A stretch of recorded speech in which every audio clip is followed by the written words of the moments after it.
Hello so buddies, you're welcome back again to this YouTube channel.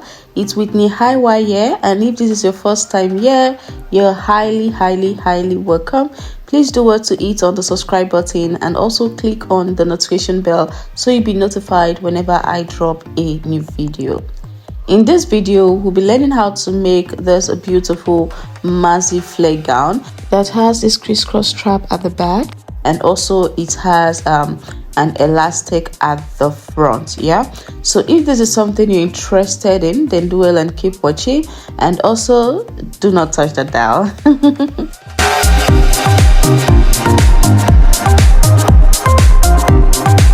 With me are some of the items I'll be making use of. I'll be making use of this Ankara fabric, and I'll be making use of about 3.5 yards for this Maxi gown. Also, I'm making use of this tiny elastic for the making of this Maxi gown, especially at the front. So you can make use of any other fabric like your crepe material, your jocoso material, your Duchess fabric, anyone you want to make use of. But for me, I'm making use of this Ankara fabric, and like I stated, I have about 3.5 yards here. Now, in folding the Ankara fabric, you have to consider the length, how long you want the gown to be. So I want my gown to be 60 inches long, and if I measure from this yardage to this yardage here on the Ankara fabric, I will have 45 inches, and that's the normal length for an Ankara fabric. So that won't be enough for the length of the gown I'm making. So I'll just turn the fabric to the other side like this. So that 45 inch, I'm going to fold it into two like this. Are you seeing it? Fold it into two like this, meaning the 45 inch measurement I took is not serving as the width, not the length. I hope you understand. So I'll fold it over like this. So doing it like this is going to make my fabric long enough to achieve the length of the gown that I want. And when I take the measurement, I'm going to have 22.5. Are you seeing it? Meaning when I get to open this, I will have 45 inches. And I'm going to use this full folding as my circumference. So now that this is sorted out, it's time to now draft out the patterns. Now, I would have just gone ahead to draft out directly on my fabric. But to make everything so easy to understand and to break this down as much as possible, I'll be drafting on a pattern paper.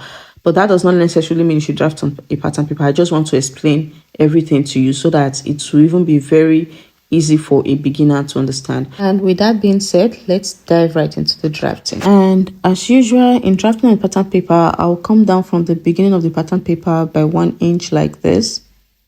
And after coming down by 1 inch, I'll connect all the dots together to get a straight line like this. And this line is my top line or starting line. Now on this top line, I'll divide my shoulder measurement by 2 and mark it out, which is 8 inches. Then the neckline, I'll just use the regular 3 by 3 inches. That is 3 inches for the neck width and 3 inches for the neck depth. And I'll connect the neck width to the neck depth like this to get a regular round neckline like this.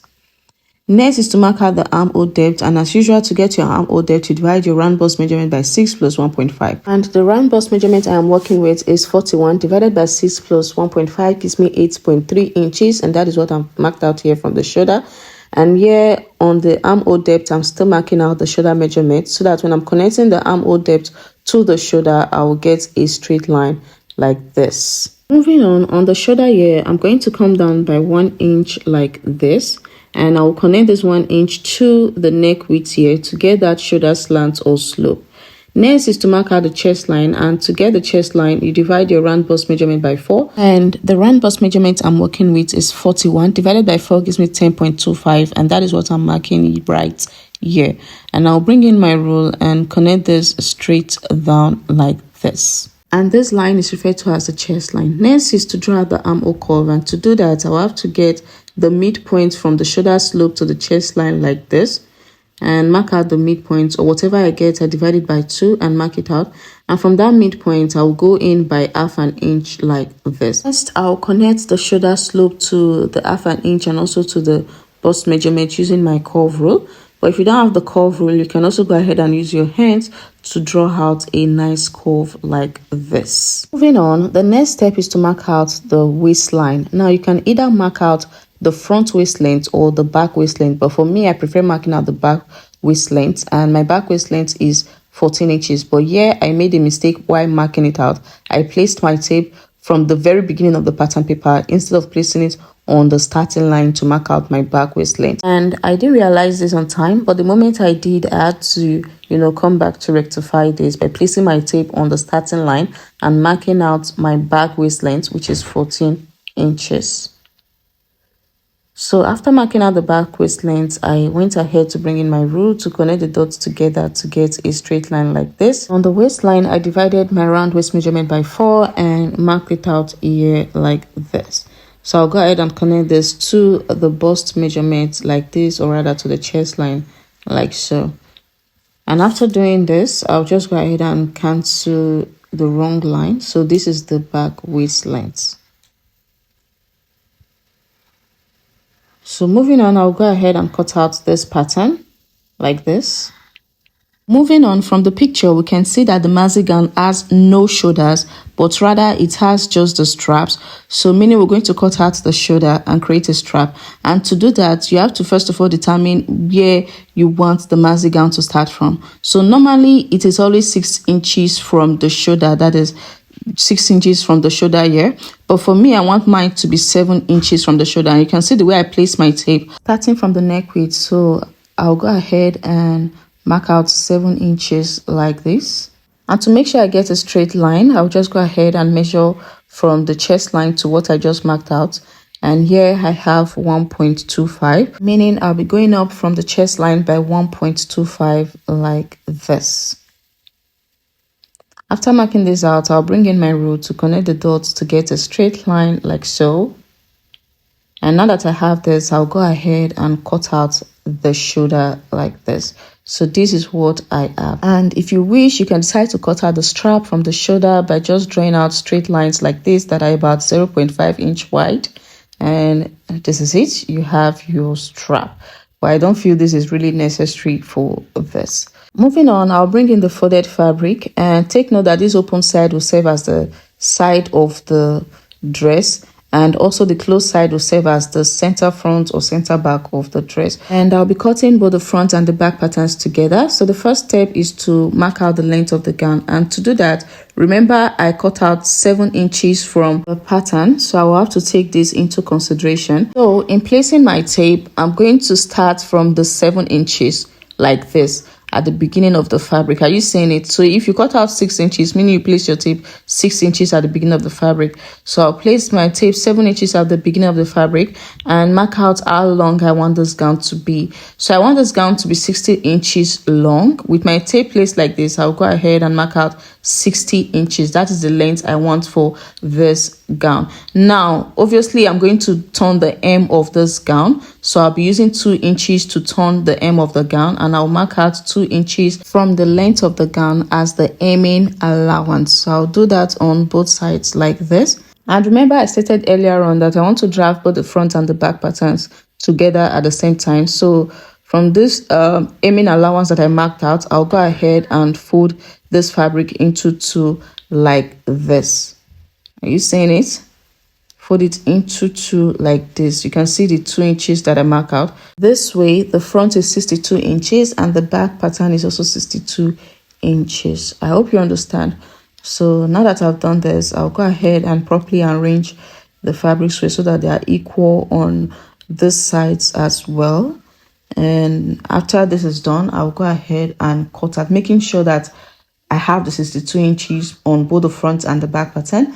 And I'll go ahead and cut out the excess. You can even add more allowance before cutting to create channels at the top for passing the elastic and the straps. But for me, I don't have enough fabric, so I'm just trying to manage this as much as possible. And at the hem here, I'll be marking the hemming allowance, which is coming up by 2 inches. And after marking it out, I'll just give it a little snip. This way, it will be very easy for me when I'm turning the hem of this dress. It will be very easy for me to identify that, okay, this is where the hemming allowance starts from or stops at. Moving on, it's time to start the drafting proper. So right now, I'll go ahead and bring in the pattern paper that I drafted earlier on. And take note that this open side is going to be the side. So I'll place the side of the pattern on this open side like this. And I'm going to bring in the pins to, hold these patterns in place. Now, there is something I would also want you to know, that in drafting out this type of maxi gown, you can control how much puffiness you want at the chest area, that is around the bust. You can control how much puffiness you want for the fabric, and in doing that, from the center front, you can go ahead and mark out 10 inches, 9 inches, 5 inches if you don't want it that puffy around the bust area. But for me, I want mine to be very puffy, so I'm going to leave mine out. Initially, I left it at, from the center front, I marked out 9 inches initially, but I later decided to just make use of 10 inches from the center front. So from the center front, I marked out 10 inches, meaning I want this to be so puffy, but you know, at least not that puffy, but it should be puffy. Or if you want it to be less puffy, just make use of 5 inches. It will still give you puffiness, but it won't be that puffy around the bust area. So I'll go ahead and place my pattern paper starting from the 10 inches that I marked out. That is, I'll place the center front of the pattern paper starting from that 10 inches that I marked out. And I'm using my pins to hold this in place. Now, recall that I stated earlier on that when marking out the length of the gown, had excess inches to it to create channels at the top. So you see this top here, you would need that excess inches for creating channels for elastic and also for the rope to pass through at the back. You can leave about 3 inches excess allowance, you get. So if I've had enough fabric, if I had 3 inches to that 2 inches, it will give me 65 inches for the length, but I just do not have enough fabric to spare. So that's what I was trying to explain. So right now, I'll go ahead and trace out the armhole here. And from the bust measurement, I'll come out by 1/2 inch here for sewing allowance. And from this 1/2 inch, I'll just go ahead and connect it straight down to the hem like this. Just draw it straight down. Now you can draw the line in an A-shaped line, or you can just draw it straight down, whatever shape you desire, no problem, but it does not really matter. So for me, I'm kind of going for an A-shaped line. Are you seeing it? And after drawing the line to the hem, I'll go ahead and cut out this pattern like this. Cut out the armhole and then cut. And I'll also go ahead and cut open this closed upper part as well to separate the front pattern from the back pattern. So right now I have the front pattern, so I'll go ahead and set aside the front pattern and I'll bring in the back pattern. So for this back pattern, there's something we need to do, but when you open up the pattern, this is what you should have on your front pattern. The armhole should look like this and the center front will be this big, so you just have to gather it to get that puffiness. You understand? So that's it for that. And on the back pattern, I'll go ahead and label it back pattern. Now I'll bring in the drafted pattern and it's time to determine how deep you want the back to be. So for me, I just want it to be 8 inches deep. So from the shoulder to the chest line is about 8.25 inch. So I'll just from the chest line mark it to the side, but I'll be marking it to the armhole because I'm still going to make use of this pattern paper again for the front pattern, and I need the armhole. So I'll just go ahead and cut out this deepness for the back, and I'll place the pattern paper like this. But take note that I'll be cutting out the armhole for the back pattern, but I won't be doing that on the pattern because I need this armhole on the pattern to, you know, do some calculation for the front pattern. So right now, just trace out the deepness first. I just need this to trace out the deepness, or I can just go ahead and come down from the center back by 1.25 inch like this, you get. But I just want this to be very understandable for everybody. So like I was saying earlier on, you can decide how very deep you want your back to be. It all depends on you. Yes, but for me, I just want my back pattern to be 8 inches deep and my front pattern to be 7 inches deep. You get, meaning the maxi gown is starting at 7 inches from the shoulder on the front pattern, and it's starting at 8 inches from the shoulder on the back pattern. I hope you understand. So I'll go ahead and cut out this back deepness like this. Please take note, I am cutting out the armhole for the back pattern. I will get to do that and you will see it. But right now, I just needed to trace out the deepness. I just wanted everybody to understand what's going on here. So I'll go ahead and take out the pattern and I'll cut out the armhole. But then I thought of still going deeper by a few inches. So I'll just be cutting out about 1/2 inch like this. And I'll just cut it straight down to the side like this. So you can see that I have cut out the armhole. So this is what I was talking about on the back pattern to just be straight. So when you open this up, this is what you should have on the back pattern. Moving on, I'll bring in the front pattern, and if you did leave excess inches at the top for creating the top channels, all you have to do is to fold in 2 inches like this. And once you fold in the 2 inches, you fold in half an inch again, and you go ahead and run a stitch through it like this from one end to the other end on the wrong side. And to create the channel where the tiny elastic will pass through, all you have to do is from that first stitch, you mark 0.625 inch upward. And on that 0.625 inch that was marked upward, you run another stitch on that line. You get, so that will create an opening where the elastic, the tiny elastic, is going to pass through. But since I could not leave excess inches at the top, all I have to do is to cut out a long strip of fabric like this that is about 2 inches wide, and with the long strip being 45 inches long, I'll go ahead and place it on the right side of the fabric like this, making sure that the right sides are facing each other.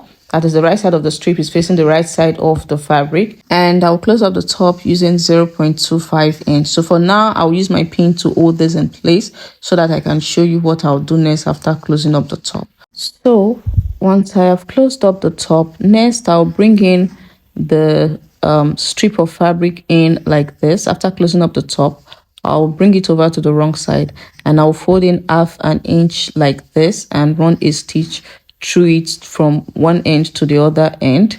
And then from that stitch, I'll come up by 0.625 and also run another stitch. So you can see it's also similar to the previous method when you get to leave excess inch at the top. So that is just that for that. Moving on, I have gone ahead to cut out 2 strips of fabric that will be used for the straps, and they are very long. They're about 45 inches long each.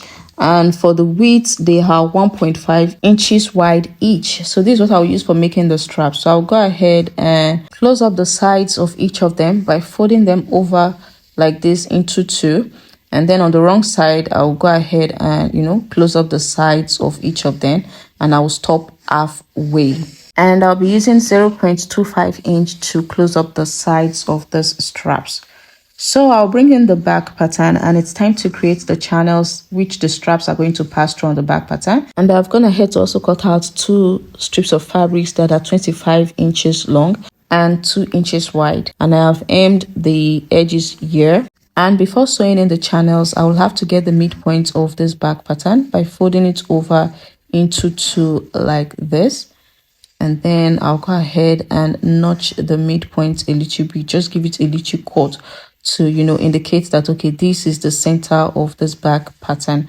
And I'll go ahead and open this up and bring the 2 25 inches long strips of fabrics, and in placing them, I'll make sure that the edges that are aimed are facing each other on the midpoint here. Are you seeing it? And if you did leave excess inches at the hub for creating the channels for the back pattern, then all you have to do is to just fold in 1.5 inches and fold in another half an inch from that 1.5 inch and run a stitch through it, and that is it. Then you create little holes at the center back at the midpoint for those straps to pass through and come out. So that is just it. But since I didn't get to leave any inch at the top, that is why I am placing this tiny straps here. So after stitching it at the top with 0.25 inch, I'll bring it over as well to the wrong side. Same thing I almost did for the front pattern.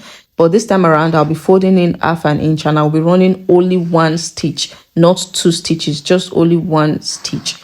So I hope you understand. So same thing, if you leave an extra inches at the top, all you have to do is to just, go ahead and run only 1 stitch to secure the folding. Don't run 2 stitches for the back pattern, just 1 to create a channel. But for the front, you have to run 2 stitches to create the channels. Moving on, I'll go ahead and stitch down these channels and bring it back. So this is it. I have stitched down the channels for the back pattern, and I'll bring in the straps. As you can see, I have flipped them over to the right side and ironed, and you can see I stopped halfway in closing this up, in closing up the straps.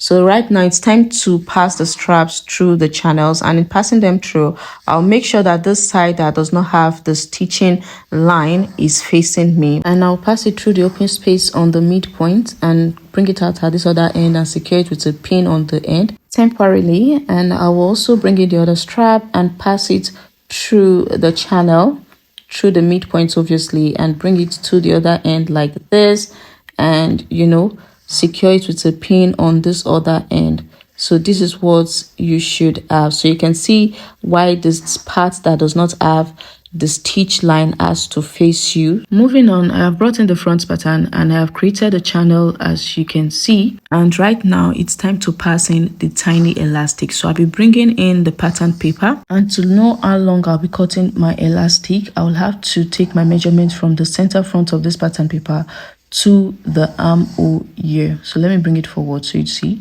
from the center front to the armhole here, and I have 8 inches. And this pattern is half of the front pattern, right? So meaning 8 plus 8 will give me 16 inches like this. Are you seeing it?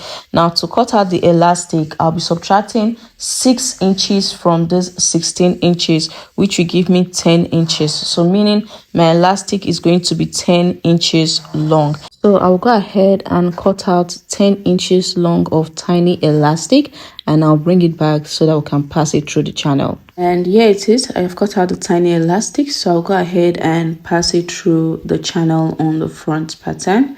And I'll make sure I secure the tiny elastic on both ends by running a stitch on both ends to secure it in place, to hold it in place, so you can see how stretchy it is. So moving on, remember I told you that you can decide how deep you want your back pattern to be.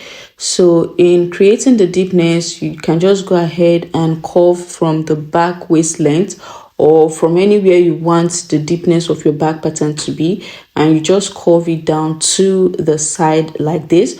Or you can place this back pattern with the front pattern and then blend it together to see how well it fits. So that's that for that. So now that I've used this pattern for the front, I'll go ahead and cut out the armhole. Same thing I did to the fabric earlier on.